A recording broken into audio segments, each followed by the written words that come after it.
girke ƙawanya har ma suka halaka wasu sojoji da suka tarar. Wannan mutumin wani ɗan garin ne da aka sace 'yarsa mai shekara 12 kacal a duniya. Suka fara a kan ɗin sojojin da suke yin gadi suka ta aman wuta da su. Sun kashe mana sojoji guda 4. Sannan kuma suka kona motar sojojin sun cire wannan bindigar ta kan mota sannan sai sun ka kona motar kurmumus. To bayan nan lokacin da suka shiga gari me ya faru? Sun ka shiga gari suka shiga gida su buga gambu su kwaso mutane su anshi wayoyi da kuɗi su ebo mutane da mata da maza suka tara su nan kofar gidana nan da muka magana ga da kai nan sun ka tara dabar na mutane akalla sun kwashi mutum ya kai 100 amma dai yanzu mutanen da suka dawowa da safe zuwa yanzu an tantance dai mutum 52 su a hannun su confirm. 52. To su wayannan ya aka yi suka dawo? An je da su cikin daji ne wasu sai a tambaye su an je da an hada da matarka da kai sai a ce to wa adda mata in yace ga mai wani mata sai a ce to ke koma shi mijin a ji da shi wasu kuma haka nan Allah subhanahu wataala yake kubutar da su saboda duhun gero da sauransu an shiga mutum ya dan tsawa sai ya kubuto ya dawo. To kamar kai abin ya shafe ka ne? Ni ya shafe ni ya ta wadda na haifa ta ciki na ita ma an je da ita yanzu nan tana can ita ma hannunsu. To yanzu kamar wani hali ake ciki a wannan gari? To yanzu kan muna cikin halin ɗarɗar hankula duk sun tashi mutane yanzu dai kam ba mu da natsuwa yanzu tsakani da Allah. Allah madaukakin sarki kawai muka sa mu gaba amma dai gaba ɗaya hankulan mu ta tashi suke a cikin wannan anguwa ta mu ko kuma in ce a cikin wannan gari ma da kewayen shi gaba ɗaya. Shi ma wannan mutumin da 'yan bindigar suka yi awon gaba da matan ɗansa ya min ƙarin bayani kan abin da ya faru lokacin da aka shiga gidansa. Ni wanda na gani da yadda na kunkuru sai da son ka shigo gida a cikin gidana lokacin na ga tabbas lalle ne sannan na tabbatar da cewa barayi abinda muka ɗauka sai muka ɗauka kawai jami'an tsaro ne ashe ba haka bane. To lokacin da muka je suna sajan to nan hankali ya fara tashi. Sannan sai mu ji duka gaba ɗaya makota nan kowane suna bugon gambu in sun buga nan su buga wanga gashi haka sun ka dingayi suna zaro mutane a hankali gida wannan abin gida wallahi malam nan shi unguwar mu haka sun ka bi ba gidan da suka tsallaka. To kamar kaiwa aka ɗauka naka? Dan ɗana yana da mata guda 3 sai suka ɗauki guda 2 da yara kuma wanda suke mata ne ba su yi aure ba 'yan mata haka su ma sun da su. Duk ƙoƙarin da na yi na jin ta bakin rundunar 'yan sandan jihar Zamfara ko ma gwamnatin jihar game da wannan hari da aka kai haƙana bai cimma ruwa ba. A halin yanzu dai 'yan uwan sama da mutane 50 ɗin da aka sace na ci gaba da kasancewa cikin alhini har zuwa lokacin da za a sako musu 'yan uwansu. Da babu wanda ya san ranar faruwar hakan. La'akari da cewa yanzu haka akwai ɗaruruwan waɗanda aka yi garkuwa da su tun a baya, da su ma ke jiran ranar kuɓuta daga hannun 'yan bindigar. Imam Saleh, BBC Hausa, a Abuja, Najeriya. To har yanzu dai kan batun tsaron a Najeriya 'yan bindiga sun kai wani mummunan hari a garuruwa da dama na gabashin Sokoto mai makwabtaka da Zamfara inda suka kashe fiye da mutum 40 cikin mako ɗaya kamar yadda bayanai suka nuna.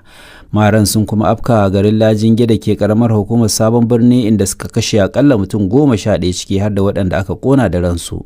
Ga rahoton Zubairu Ahmad.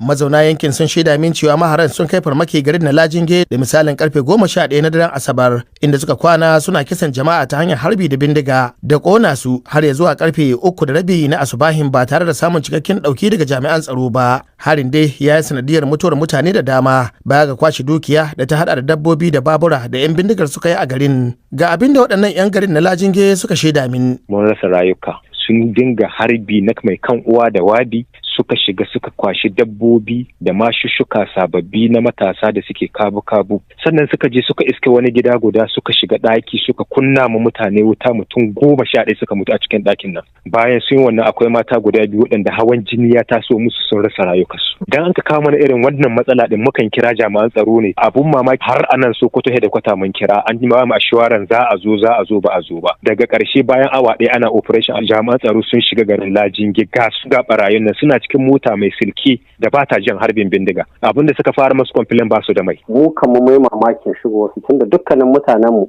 wallahi suna tsayen daka kan kariyar kansu ina nan sai da naga waɗannan mutanen karfe 11 da sun tuta sun shigo sun yi layi da bakaken kayan su sun taso mana da daga halbi kawai suke yi. Muhammad Sa'idu Bargaja dan majalisar wakilan tarayya ne mai wakiltar Isa da Sabon Birni a jihar Sokoto ya min karin bayani akan sabbin hare-haren da 'yan bindiga ke ci gaba da kaiwa a garuruwan na gabashin Sokoto. Abu ne don lissahin da za ka yi ya wuce sannan kamar yadda nake faɗi a kullum. Yanzu cikin sati ɗaya an kashe mana kusan mutum 45 zuwa shekaran jiya a jingi an kashe mana 19 dan tudu an kashe mana mutum 1 amaye an kashe mana 11 mai lalle an kashe mana mutum 7 kadai ba garuruwa da dama wannan abun sun yi shi a ƙara jawo ma ƙara kama da jami'an tsaro. A matsayin ku na shugabannin al'umma wani kokari kuke yi don ganin kun ba da gudunmuwar ku don kawo ƙarshen wannan matsala? Gwargwaro matsayin mu na wakilai dukkan mu muna yi wa mu.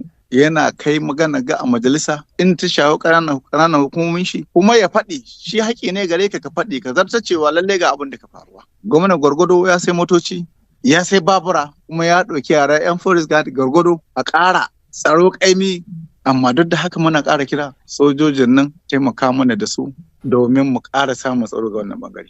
Yankin na gabashin Sokoto dai da ya hada da Isa da Sabon Birni da Raba da Wurno na daga cikin ƙananan hukumomin da 'yan bindigar suka addaba. A watan Yulin da ya gabata ma gwamnatin jihar Sokoto ta ba da gudunmawar motocin yaƙi masu sulke har guda 62 ga jami'an sojoji domin yaƙi da matsalar. Sai dai har yanzu a cewar jama'ar yankin hare-haren na da ƙaruwa.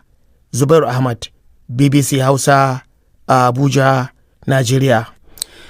To yanzu karfe 7 na safe ne saura minti 16 a Abuja da ma sarkin fawa da ke jihar Niger a Najeriya da kuma gidan Rimji da ke jamhuriyar Niger. Za ku iya sauraron mu kai tsaye shafinmu na intanet bbc.com inda za ku iya karanta labarai da dumi su.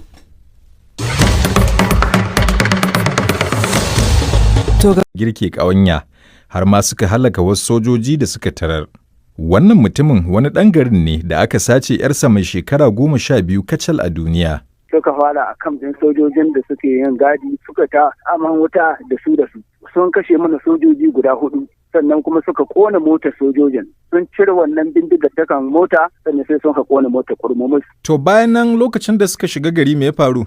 Sun ka shiga gari suka shiga gida su buga gambu su kwaso mutane su anshi wayoyi da kuɗi su ebo mutane da mata da maza suka tara su nan kofar gidana nan da muka magana ga da kai nan sun ka tara dabar na mutane akalla sun kwashi mutum ya kai 100 amma dai yanzu mutanen da suka dawowa da safe zuwa yanzu an tantance dai mutum 52 su a hannun su confirm to 52. To su wayannan ya aka suka dawo? An je da su cikin daji ne wasu sai a tambaye su an je da an hada da matarka da kai sai a ce to wa adda mata in yace ga mai wani mata sai a ce to ke koma shi din a ji da shi wasu kuma haka nan Allah subhanahu wataala yake kubutar da su saboda duhun gero da sauransu an shiga mutum ya dan tsawa sai ya kubuto ya dawo.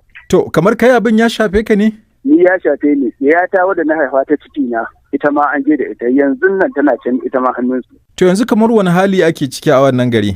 To yanzu kan muna cikin halin ɗarɗar hankula duk sun tashi mutane yanzu dai kam ba mu da natsuwa yanzu tsakani da Allah madaukakin sarki kawai muka sa mu gaba amma dai gaba ɗaya hankulan mu ta tashi suke a cikin wannan anguwa mu ko kuma in ce a cikin wannan gari ma da kewayen shi gaba ɗaya. Shi ma wannan mutumin da 'yan bindigar suka yi awon gaba da matan ɗansa ya min ƙarin bayani kan abin da ya faru lokacin da aka shiga gidansa. Ni wanda na gani da yadda na kunkuru sai da son ka shigo gida a cikin gidana lokacin na ga tabbas lalle ne sannan na tabbatar da cewa barayi abinda muka ɗauka sai muka ɗauka kawai jami'an tsaro ne ashe ba haka ba ne. To lokacin da muka je suna sajan to nan hankali ya fara tashi. Sannan sai mu ji duka gaba ɗaya makota nan kowane suna bugon gambu in sun buga nan su buga wanga gashi haka sun ka dingayi suna zaro mutane a hankali gida wannan abin gida wallahi malam nan shi unguwar mu haka sun ka ji ba gidan da suka tsallaka. To kamar kaiwa aka ɗauka naka?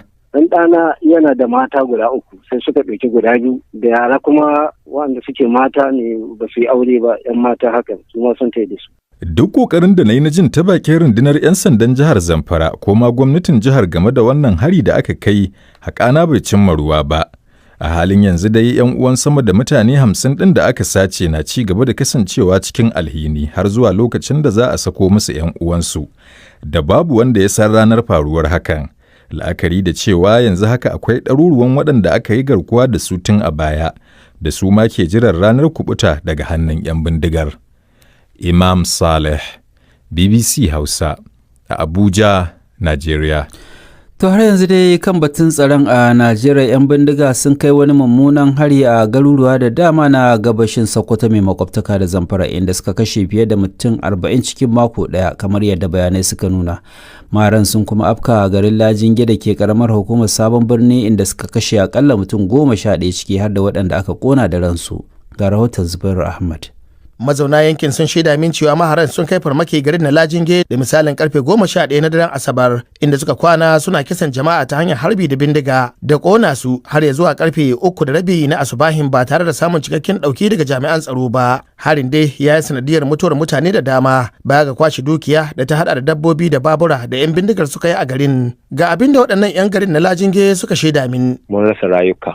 Sun dinga harbi na mai kan uwa da wabi, suka shiga suka kwashi dabbobi da mashushuka sababbi na matasa da suke kabu-kabu, sannan suka je suka iske wani gida guda suka shiga ɗaki suka kunna ma mutane wuta, mutum 11 suka mutu a cikin ɗakin nan. Bayan sun yi wannan akwai mata guda 2 waɗanda hawan jini ya taso musu sun rasa rayukansu. Dan an ka kawo mana irin wannan matsala din mukan kira jami'an tsaro ne. Abun mamaki har anan Sokoto da kwata mun kira, an yi ma assurance za a zo ba a zo ba. Daga ƙarshe bayan awa ɗaya ana operation jami'an tsaro sun shiga garin Lajinge, ga su ga barayin nan suna cikin mota mai silki da ba ta jin harbin bindiga. Abin da suka fara masu kwamfilin ba su da mai. Mu kan mu mai mamakin shigo su tunda dukkanin mutanenmu wallahi suna tsayin daka kan kariyar kansu. Ina nan sai da naga waɗannan mutanen ƙarfe 11 sun mintuta sun shigo sun yi layi da baƙaƙen kayan sun taso mana da daga harbi kawai suke yi. Muhammad Sa'idu Bargaja dan majalisar wakilan tarayya ne mai wakiltar Isa da Sabon Birni a jihar Sokoto, ya min ƙarin bayani akan sabbin hare-haren da 'yan bindiga ke ci gaba da kaiwa a garuruwan na gabashin Sokoto. Abu ne don lissahin da za ka yi ya wuce sannan kamar da nake faɗi a kullum. Yanzu cikin sati ɗaya an kashe mana kusan mutum 45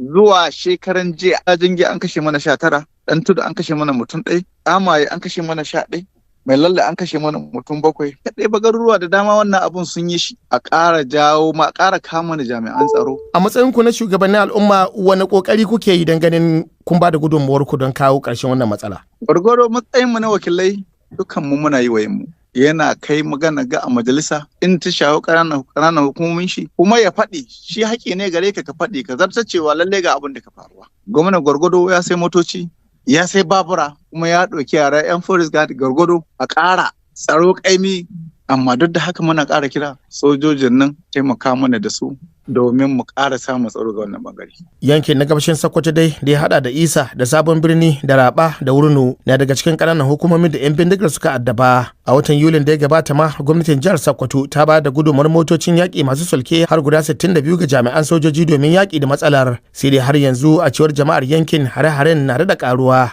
Zubairu Ahmad, BBC Hausa, Abuja, Najeriya. To yanzu karfe 7 na safe ne saura minti 16 a Abuja da ma sarkin fawa da ke jihar Niger a Najeriya da kuma gidan Rimji da ke jamhuriyar Niger. Za ku iya sauraron mu kai tsaye a shafinmu na intanet bbc.com inda za ku iya karanta labarai da dumi su.